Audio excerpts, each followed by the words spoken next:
Hello and welcome to Daily Debrief brought to you by People's Dispatch. I'm Pragya. Today we talk about Iran, expected to be included in the Shanghai Cooperation Organization, has kick-started the process. The announcement comes as SCO members in the Central Asian republics, Russia, China, Pakistan and India are meeting. There are bitter feelings in Japan over a state funeral for former Prime Minister Shinzo Abe as his legacy, including connections with a cult, are openly being debated. And Roger Federer, winner of 20 Grand Slams, retiring from professional tennis at 41. 3 years of injuries and surgeries finally made him not want to go on. Iran has started the process of joining as a permanent member of the SCO, the 8 Shanghai Cooperation Organization members: China, India, Kazakhstan, Kyrgyzstan, Pakistan, Russia, Tajikistan and Uzbekistan are meeting in Samarkand these days. The SCO is a cross-regional counterpoint to the United States and Western military and economic interference in the diverse regions of its 8 members. Moscow recently warned the SCO members that the United States could encourage military drills or exercises in Central Asia only to fine-tune its own weapons and military strategies. Abdul from People's Dispatch spoke about this development with us. Abdul, thanks for joining us. Good to have you here. Abdul, Iran starting the process of joining the SCO is actually a very significant development. Can you talk about the process, the impact, the roadmap? What's going to happen? I think by now it is quite clear that Iran's membership to Shanghai Cooperation Organization is complete. Of course, there are some formalities left. The paperwork after the signing of the memorandum of understanding, there will be some small paperwork, and after the completion of that paperwork, when the next summit, which happens next year by April, there will be a final announcement and full Iran joining it as a full-fledged member. So I think as far as the process is complete, concerned, this is by and large complete. We know that Iran has been an observer member of Shanghai Cooperation Organization since 2005. The organization was formed in 2001, and since 2005, it has been an observer member. And last year, it has applied for the full membership for the first time. So, given the fact that this is a larger regional body, which represents world's 40% of the population, because it has China, it has India, it has Russia, and more than 30% of world's GDP. Iran joining it, of course, has a very significant impact on both Iran's role in the world politics, as well as the structure and the nature of the Shanghai Cooperation Organization itself. How it will turn out to be, of course, we'll have to wait and see. Abdul, we're going to have a longer discussion on this tomorrow, but what are your initial ideas or reactions to these discussions so far? I think it's a very significant move, both in terms of Iran's role in the region, and also its larger impact on the global politics. We know that there is already a discussion going on about a kind of a new Cold War between the United States and Russia and China on the other side. Particularly because the US has pursued a kind of policy in last few years, which basically leads to a kind of confrontation on various fronts between these two set of countries, US and its allies, and China and Russia and other allies. So in that particular context, particularly when there is a sanction regime against Russia, there is an attempt to isolate China on various fronts by the US, and provoke also on the front of Taiwan. They are looking for some kind of broadening of their alliance, both in regional terms and in global terms. So Iran is a very significant player, both in the region and, of course, when it comes to the oil and energy supplies to the world, in that context as well. So Iran joining a kind of SCO kind of creates a positive impact on the group of countries which basically are fighting for or struggling to create a multipolar world against the US attempts to create a unipolar world polity. So in that context, it is going to be significant. As far as the regional perspective is concerned, we know that Iran has been a target of US and its allies in the region. Particularly, Israelis have tried to kind of isolate it in terms of not letting the nuclear deal to kind of uh, uh, become meaningful again. It is US allies, other allies also like Saudi Arabia and other Gulf countries have a hostile, a kind of hostile relationship with Iran. So if Iran basically is pitching for a multipolar world polity and joins groups like SCO, that kind of gives credibility to its entire regional approach as well. This may help countries like Saudi Arabia and UAE and other Gulf countries to kind of become more favorable, because we also know that Saudi Arabia and other and Gulf countries have a better relationship when it comes to China and Russia. And so in that context, it may help basically Iran to become more integrated into the region with the countries which so far have not been so friendly. And it may also help basically help Iran to become kind of neutralize the impact of the US and sanctions imposed by US and its allies on it, both in terms of economic impact as well as the political. So the in a nutshell, this particular movement towards SCO has a very significant geopolitical impact in the world politics. Right, Abdul. Thanks a lot. And I think we should let you go, considering we caught you in the middle of getting from one place to the other. Thanks a lot. Thank you. Thank you. A controversial cult that promotes an international federation for victory over communism is in the eye of a storm in Japan. People want a state funeral for former Prime Minister Shinzo Abe cancelled over his ties to this cult. They say the Unification Church seeks donations from the poor who end up penniless. One such person was the mother of Tetsuya Yamagami, the 41-year-old who shot Abe in July. Now the Liberal Party is battling allegations of having promoted its views and using them to consolidate its hold over politics. Anish will tell us more about this controversy. Anish, hi, thanks for joining us. So, Anish, the Japanese government wants to do a state funeral for their former prime minister who was assassinated, Shinzo Abe, but there seems to be a controversy over this. Can you tell us what the controversy is all about? Well, to begin with, it's the fact that a former prime minister, not even a sitting prime minister, is being given a state funeral, and much less a prime minister who had to resign from his position over allegations of corruption. Obviously, how it went is a different question, but the fact that he was unceremoniously dumped by even the ruling party at the time was something that does not sit very well with a large number of Japanese people. We have seen polls after polls where more than half of Japanese people who were polled in different opinion polls had stated their opposition, very strong or even like clear opposition to having a state funeral for somebody like Abe, or just having a state funeral to begin with. There's another factor that it will cost a lot of money to the state treasury. Yeah, so something like 1.65 billion yen, which comes to around $11.5 million worth of money, is estimated to be spent on the state funeral, which will include a whole host of things. And it's not just like observing or mourning for this person. It will also include a whole host of state programs. And we do not know what if there will be cost overruns, because we haven't even started the funeral yet. So there is going to be definitely, at a time when there is a cost of living crisis, a global cost of living crisis.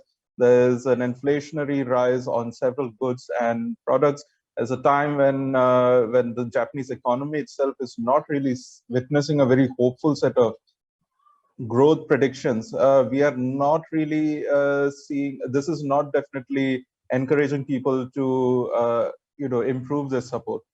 And then there's finally the factor of the unification church, which is something that the Japanese government does not want to sit on or even delve into. But then the problem is that this is going to continue affecting their credibility even after the state funeral is held, or even if they cancel it tomorrow.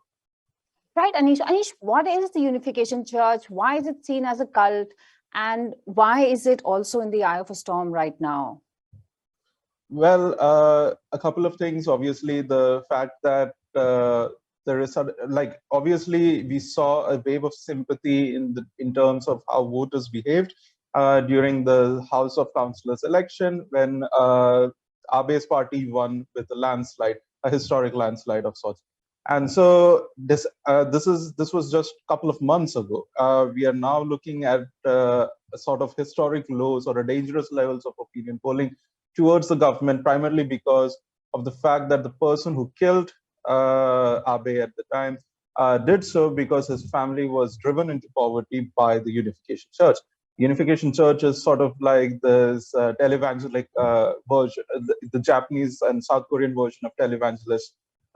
They solicit donations, major donations, target low income and middle income households, people with diseases, illnesses, and all sorts of other issues that they are facing with, and kind of prey on them for money, obviously. And there is also a whole host of other factors that comes into play. The fact that the Unification Church has often been aligned with a very strongly conservative, very almost clearly right-wing set of ideological movements, not just in South Korea, but also in Japan. And they have found significant and strong linkages within the Japanese government that has protected them from any kind of action for a very long time, primarily because of the ruling dispensation's shared value of anti-communism. Obviously, that is also which we also see in South Korea, where a large number of these cults often do end up in the conservative side. You see several politicians being involved in it. It's not very different from not very different for Japan. Several sitting ministers had to resign from their positions because of their clear linkages with the church. And also, Shinzo Abe's father was one of the leading proponents of the church in his heyday.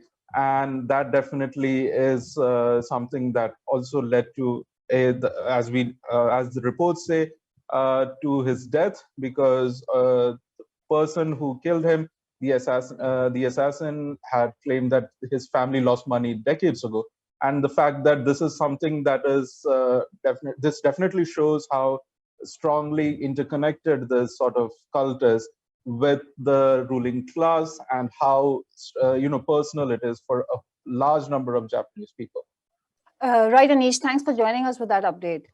Roger Federer has decided to call it quits after 1,500 matches played over 24 years. The Laver Cup in London next week will see his last message. He won the Wimbledon junior title in 1998 and beat Pete Sampras 3 years later. He was the longest standing world number one, but for the last few years, he dealt with injuries and surgeries. We spoke to Siddhant Ane from NewsClick about this news. Hi, Siddhant. Thanks for joining us. So, Siddhant, how do you look back at Federer's career?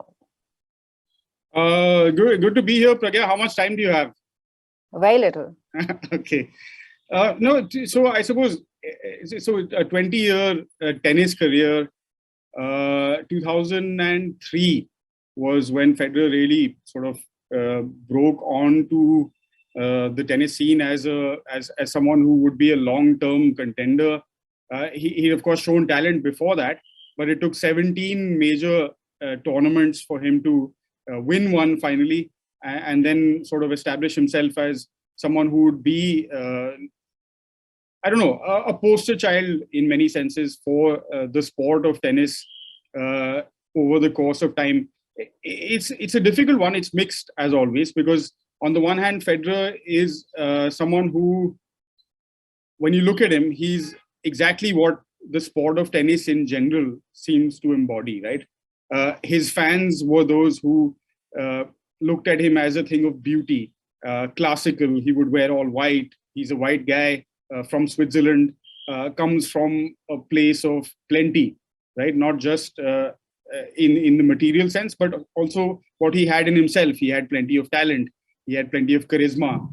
He had plenty of money, of course. And by many accounts today, Federer is a billionaire. So we must also consider that as a part of his entire persona. $130 million in just prize money. Sure. And like a long list of companies and corporations that line up even today to kind of associate the various brands with him, because whatever Federer did, he was always liked across the board. He also had plenty of decency. We were talking earlier about the example of when a reporter questioned him about how it feels to have won at that point the most number of Grand Slam titles in tennis, and he turned around and pointed out to the reporter that actually Serena Williams had more Grand Slam titles than he did. So someone who, in that sense, was a very decent sort of ambassador for the sport, was open to the idea of rivalry once Rafael Nadal came into the picture very, very sort of soon after. So they had this great rivalry going, and Nadal kept it up. I mean, so no doubt they were on court fierce rivals, and Nadal was someone who wanted every time he played Federer to beat him, and most often in major events, at least, he went on and did that. I think people will remember the 2008 Wimbledon as among the greatest tennis games ever played, at least in the men's part of the game.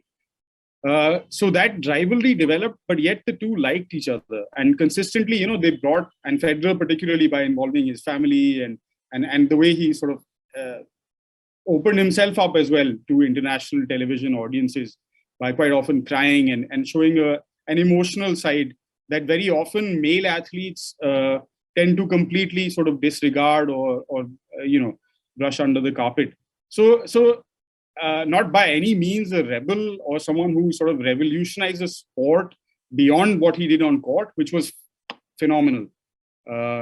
Whether you're a fan or not, there were times when Federer would do things on the tennis court that would just make you, your eyes pop out of your head and react in that manner. So an exceptional talent. And I think he will continue to have an impact on the sport in the years to come, whether it's through the Laver Cup that he's kind of started up, perhaps an involvement in some kind of organization or activism around the rights of players and the challenges that face, for example, the women's tour versus or even lower ranked players within the ATP tour, which is the men's tour.